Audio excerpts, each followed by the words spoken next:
What's good, YouTube? It's your boy Jaren TV, and I'm back with another banger. And today we got the tragic story of Lil Ties, whatever his name is, TYS. But I just want to say, if you're new here, don't forget to like, comment, subscribe, hit that notification button so you can join the family. Don't you want to join the family game? We had 333 subscribers because somebody unsubscribed and they lame as hell for that. Also, y'all ain't been consistent, bro. I just dropped 2 videos not too long ago for y'all, bro. And one got 56 and then the other one got 1. So I don't know what's up. And my other videos been getting like hundreds and other stuff like that, you know. So I don't know what I got going, but I need y'all to tap in. Also, did y'all have a good Christmas? Cause I did.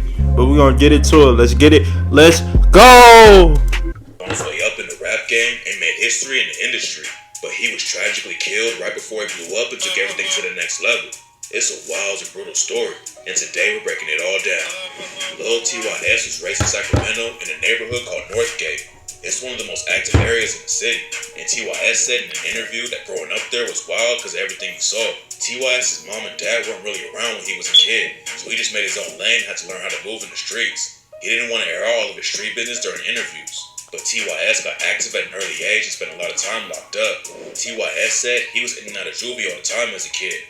The first time he got booked was for evading arrest and selling a little weed. Then he came out and started kicking in doors and robbing houses. And his second arrest was for burglary and another weapon case. There were a few probation violations that got him locked up for a few months at a time, and before he turned 18, he'd already been to juvie 10 times. TYS was really nice at baseball and could have taken it far, but getting in so much trouble with the cops caused issues at school too. One time after he finished his juvie bid, TYS tried to go back to school, but they kicked him out and pushed him even deeper into the streets. He said that he wished he wasn't in the streets at all and just gone professional with sports to make legit money. But unfortunately, that's not how it went down, and he ended up dying in the trenches. The area where TYS came up has a lot of gangs, but he repped the Nortes. The Nortes, or the Norteños, are a Hispanic gang that started out in the California prison system. Back in 1968, Hispanic prisoners in California split into 2 major groups, the Norteños, aka Northerners, and the Serranos, aka Southerners. The Nortes are also under a massive Mexican-American crime family called Nuestra Familia, and the Serranos are affiliated with the Mexican Mafia. The Mexican Mafia was created to protect Mexican-Americans inside prison, but then some of them started abusing Hispanic dudes from the north, and that's what sparked the deadly war that's been going on for decades. Some crews just focus on getting money, but the Nortes are known for taking out anyone who gets in their way. Back in 2005, a Norte affiliate named Andres Reyes was standing outside a liquor store with a rifle when the cops showed up. He wasn't gonna go down easy though and started letting off shots. Ray killed one cop and hit another, and the police called in a SWAT team to take him out. Ray was actually a U.S. Marine who served in Iraq, but the cops said he was repping the Nortes the entire time. Then in 2013, a Norte named Giovanni Pacheco shot up a Mexican restaurant in Salinas, California.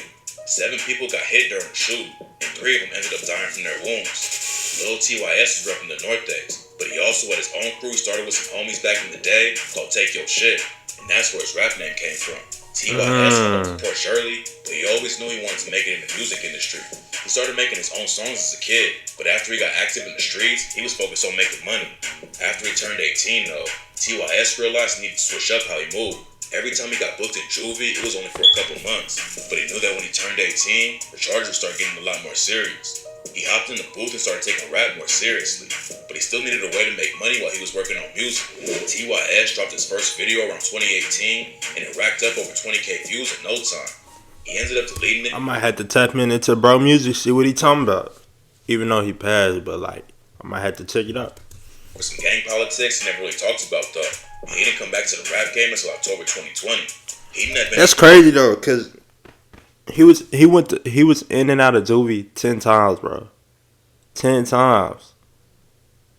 Damn, that's crazy. Crazy as hell, bro. That's crazy, bro. The deal or anyone helping him push the music, but TYS still racked up over 300K views on the first official video he dropped. Popping off like that ain't easy, and it was clear from the jump that people were rocking with his style. Hitting 300K was crazy, but TYS never expected what happened next. A month after he came back to the music game, TYS dropped the track Straight Bars and leveled up in a big way. It blew up immediately and ran up crazy numbers, and now it's sitting at over 6 million views on YouTube. Damn! He blew up. That shit blew up quick.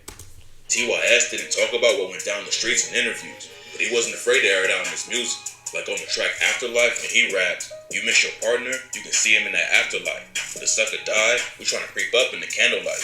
You scared to dribble, you was not no real stepper. Every time we off a sucker, I swear it make me feel better. And we know y'all isn't no drillers, y'all ain't never popped a thing. So quit playing, could die over the shit that you be saying. I lost my brother on some fuck shit, it's been driving me insane. It's not clear how much pressure TYS is putting on the ops in the streets, but he definitely has some crazy situations going on. One time he was throwing hands with an op and was allegedly winning the fight, but then the other dude pulled out a strap and pistol whipped TYS in the face. Damn. He went live on IG right after it went down to talk about it, and even though his face was all busted up, he still clowned the op for having to use his gun. TYS allegedly rapped about it too on the track 20 and said, "And ain't nobody ever pressed me, ain't nobody going to.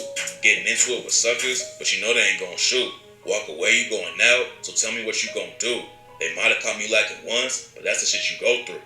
After TYS got his name buzzing in the area, he signed a deal with Empire and broke the record for having the biggest deal for any Hispanic artist from Northern California. Damn. Even though he was making moves in the industry, TYS still had a lot of drama in the streets, and that's when his management brought him to LA to cool off for a while.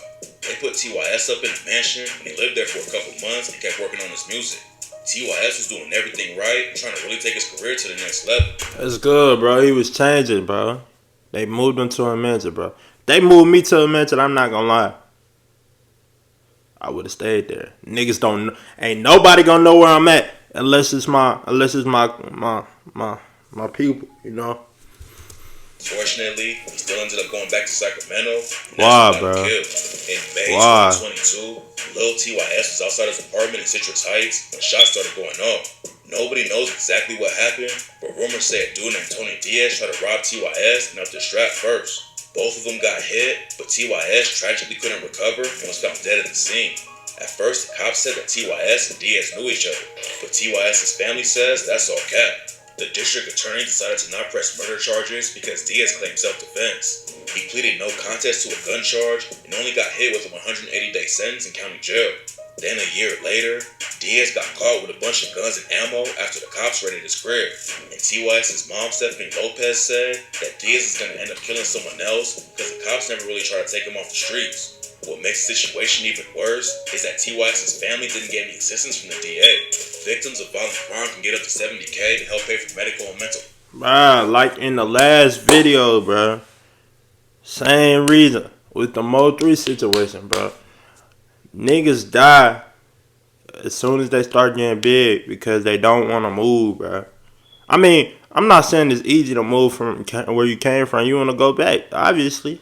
Obviously you want to go back, but that's half of the time. Like, when niggas start getting famous and they start getting on, bro, you got to get up out of there, for real.